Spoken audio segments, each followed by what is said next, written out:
예, 박태호 정책기자입니다. 대표님하고 우리 한상수 최고위원님 말씀하셨습니다만 지금 11월 3일 날 미 대선이 우리 대한민국 향후 운명하고 굉장히 깊이 있기 때문에 이 부분을 예의주시하고 있는데 뉴스위크지가 지난주에 14페이지 장문의 그런 그동안에 조사한 분석 기사를 낸 것이 미국 대선 흐름에 지금 보이지 않게 영향을 많이 미치고 있습니다. 제목이 시진핑 Secret Plan to Serve America. 그래서 미국을 전복하기 위한 시진핑의 음모 이런 제목으로 장장 14페이지의 그런 뉴스위크지 커버 스토리로 제목이 뜨고 나갔습니다. 이것은 어떻게 보면은 이번 대선에 보이지 않는 표심에 제가 보기엔 그렇습니다. 겉으로는 이야기들을 크게 표심에 영향을 미친다고 분석을 안 하고 있는 걸 알고 있는데 실질적으로 굉장히 영향을 미칠 것이다. 이것이 지난 7월 달에 크리스토퍼 레이 미 FBI 국장이 허드슨 연구소 연설에서부터 이미 미국은 이제 언론하고 한 팀을 이루어서 이거를 아마 공개 시점을 잡았다가 지난주에 아마 이게 대대적으로 신문 기자가 취재한 걸로 해서 이게 나온 것 같습니다. 그리고 폼페이오 장관도 여러분들 알다시피 수차례 지금 중국 문제 결혼하고 이런 상황에서 이제 이 기사 내용을 여러분도 신문 보도를 통해서 보셨겠습니다만 미국과 중국은 일시적으로 이렇게 산을 가지고 대립하는 그런 강대국이 아니고 구조적으로 이미 상당히 중국 공산당이 미국 사회를 전복하기 위한 그동안의 아주 치밀한 공작에 대해서 너무 많은 증거와 결과들이 나왔다. 간첩 사건, 또 산업 스파이 사건 5,000건 중에서 중국 공산당과 관련된 것이 2,500건이다. 이런 데이터에서 알 수 있듯이 굉장한 지금 국제정치 판이 바뀌고 있는 이런 상황입니다. 그런데 이 시점에서 문재인 주사파 정권이 정말 잘해야 되는데 이렇게 판이 바뀌고 있는데 아직도 탈미 친중 노선에서 움직이지 않고 여전히 미국 인사들 만나서는 속마음을 숨기고 형식적으로 이야기하고 이수혁이라든지 문재인이 같은 망언들이 계속 나오니까 지금 폼페이오 장관이 아시아 순방 2번이나 있었습니다만 일부러 한국을 안 오고 있잖아요. 아니 와서 이야기할 값어치를 못 느끼는 거예요. 왜냐하면 얘기해봤자 속마음을 솔직하게 대화하는 분위기도 안 되고 별 의미가 없다고 판단한 거예요. 그리고 이렇게까지 지금 되고 있는 상황에서 미국에 대해서는 굉장히 중요하다. 제가 어제 좀 CNN을 보기는 좀 야권 성향의 언론인데 CNN이 좀 보도가 잘 되니까 쭉 분석을 해보니까 CNN도 이제 어제 밤까지는 상당히 좀 각축하는 걸로 보도를 하고 있더라고요. 이만큼 지금 상황이 좀 많이 좋아졌고 특히 그 결정적으로 펜실베니아주 선거인단 20석을 가진 펜실베니아주하고 플로리다주가 좀 큽니다. 두 스윙 스테이트 격전지가 어디를 선택하느냐에 따라서 미국 대선이 향방이 바뀔 것이다. 그 주가 지금 어제 저녁까지는 제가 분석하기로는 굉장히 각축하는 걸 오차범위 내에서 혼전을 하고 있다. 그래서 이틀 동안 우리가 좀 더 예의주시하면서 우리 공화당이 추구하는 그런 가치 있는 후보가 당선되길 빌어야 될 것 같습니다. 아시다시피 미국 대통령 선거는 간접선거제도로서 선거인단 538명 중에서 270명만 확보하면은 당선이 확정되는 그런 상황입니다. 그래서 이러한 지금 첨예화되고 있는 미중 갈등 속에서 심지어는 동아시아에서 전쟁의 가능성까지 3차 대전의 가능성까지 지금 준비해야 되는 중국 공산당이 대만한테 선전포고를 하고 이런 상황에서 많은 국제정치학자들은 그레이엄 앨리슨 교수뿐만 아니고 문재인 정권이 강력한 한미동맹에 기반한 우방과의 군사협력체제를 약화시키기 때문에 만약에 시진핑이가 국내 정치를 타개하고 지금 암살 없는 모를 비롯해서 국내에 상당히 어려운 입지를 타개하기 위해서 전쟁을 한다면 한반도가 될 것이다. 왜? 문재인 주사파 정권이 정신도 무패하고 도대체 물러 터져가지고 가장 쉬운 지역이 될 것이다. 이런 분석을 하고 있다는 것을 우리 국민들은 정말로 심각하게 받아들여야 될 것입니다. 아울러서 지금 미국 사회에 침투하고 있는 중국 공산 세력들의 그런 스파이 활동이 대한민국은 그보다 두세 배는 더 심화되어 있을 것이다. 그래서 국가정보원은 빨리 수사를 해서 미국이 한 것처럼 대한민국 안보를 지켜야 되지 않느냐 이런 생각을 하게 되었습니다. 그리고 이번 주 아까 8시 38분에 여론조사 발표한 걸 보니까 YTN하고 리얼미터가 한 건데 부정평가가 문재인 대통령이 50.9% 잘못하고 있다가 긍정은 44.9%.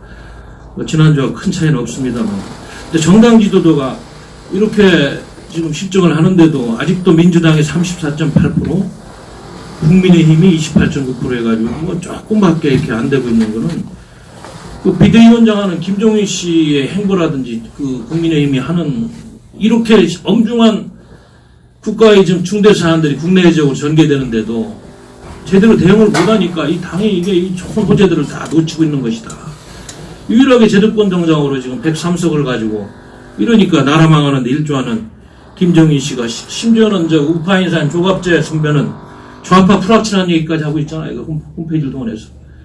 지지율도 안 오르는데 자꾸 호남 지역 다니면서 경상도 지역 지지율 오르지도 않는데 호남에 구애만 하고 이렇게 나라가 망하고 있는데 명확하게 분석을 해서 국민들한테 경종을 울리고 싸워야 되는데 이건 하지 않고 자꾸 뒷방 늙은이처럼 지나간 이야기를 하고 그러니까 좌파 프락치론까지 나오는 이런 상황이 지금 되고 있습니다. 그래서 국민의힘이 이렇게 해가지고는 정말 역사에 큰 죄인이 되지 않을까 이런 생각이 듭니다. 지난주 주말에 지금 검찰이 평검사들이 난리가 났습니다. 추미애 씨가 윤석열 총장 찍어내려서 마지막 대한민국에 남은 그래도 공권력다운 공권력 좌파를 견제할 수 있는 세력이 경찰밖에 안 남았는데 제가 보기에는 그러니까 윤석열 총장 찍어내려서 어떻게든 장악해서 권력형 비리 수사 막고 게이트 막고 좀 정권을 연장해 보려고 안달이면 하다 보니까 이런 무리수를 두고 있는데 평검사 커밍아웃한 추미애에 대한 반감을 보이면서 커밍아웃한 평검사가 230채가 5명까지 받는데 부도 통제가 되는지 그렇게 보도하다가 오늘 신문 일제히 보니까 다 들어갔어요. 이게 엄청난 사건인데 검난에 가까운 어떻게 되는지 이 부분을 좀 우리 당 이번에 예의주시를 해야 되는데 심지어는 이제 많은 언론인도 이야기했습니다만 중앙일보 같은 경우는 이건 추미애 씨는 지금 직장 내에 죄송합니다. 성희롱이 아니고 괴롭힘 금지법이라는 그런 것까지 적용돼야 될 정도로 너무 심한 게 아닌가. 직원들에 대해서 말이죠. 업무 범위를 넘어가는 이러한 과도한 말이죠. 간섭이라든지 괴롭힘을 통해 가지고 지금 윤석열 총장이라든지 그 권력형 계리 비리를 수사했던 검사들을 좌천하고 보직 해임하고 말이죠. 이런 지금 정의까지 나오는 상황입니다. 여기 좀 제가 찾아보니까 괴롭힘 방지법은 뭐냐면 직장 내 괴롭힘을 사용자 또는 근로자가 직장에서의 지위 또는 관계 등의 우위를 이용하여 업무상 적정 범위를 넘어 다른 근로자에게 신체적, 정신적 고통을 주거나 근무 환경을 악화시키는 행위다. 그래서 충분히 이 법으로 고발해도 합법부가 양심이 살아있다면은 추미애 씨는 이런 행위에 대해서 책임을 져야 되지 않는가. 여기까지 지금 와 있는 겁니다. 참 대한민국 사법부가 대법을 비롯해서 검찰을 다 무너지고 있는 현실 속에서 상당히 안타깝다는 말씀을 드리겠습니다. 문재인 주사파 정권의 실정이 하도 많아서 우리가 여기서 매일 최고위원회 때 이야기하고 있습니다만은 최근에 또 하나 안타까운 사례가 우리 WTO 세계무역기구 사무총장 후보로 유명희 동산교섭본부장을 후보를 냈는데 평소에 친중 정권을 표방한 문재인 정권이 그렇게 아부하고 그랬으면 중국 공산당이 우리 유명희 후보를 지지를 해줘야 되는데 일찌감치 나이지리아 후보 지지한다고 선언하고 말이죠. 일본은 관일 반제 민족주의로 징용 문제니 위안부 문제니 신기를 거스려 일찌감치 대한민국 안 된다고 국제사회에서 나이지리아 후보 지지하고 유럽연합 27개국은 문재인 정부 동맹국으로서 인권 문제라든지 이번에 여러 가지 유엔에 사는 걸 보니까 안 되겠다고 나이지리아 후보 지지하고 전혀 준비도 안 된 이런 상황에서 이렇게 외교적으로도 국제적으로 망실을 당하고 물론 미국이 중국 공산당이 나이지리아 후보를 지지하니까 뒤늦게 유명희 후보를 지지한다고 잠깐 이야기했습니다만 이미 제가 보기에는 좀 늦은 것 같습니다. 그래서 90개국한테 친서 보내고 전화했다는데 외교는 그렇게 되는 게 아니죠. 평상시에 신뢰감을 가지고 행동과 말이 일치하고 가치가 일치하는 대한민국 헌법을 지키는 대통령이 돼야지 평가도 받고 지지받고 그러지. 후보는 상당히 훌륭한데 제가 보기에는 외교를 실패했기 때문에 이것도 지금 유명희 후보가 개인적으로 피해를 보는 게 아닌가. 그래서 WTO 회원국 164개국 가운데 제가 파악으로는 한 97, 8개국 이미 나이지리아 후보를 지지하는 걸로 해서 뭐 판세가 끝난 게 아닌가 이런 생각이 듭니다. 이렇게 문재인 정부의 그 실정과 잘못이 국내 정치는 뭐 이야기할 필요도 없고 국제사회에서도 왕따와 오렴치하게 이렇게 매도되고 있는 현실에 대해서 우리 당은 심히 비판을 하지 않을 수 없습니다. 감사합니다.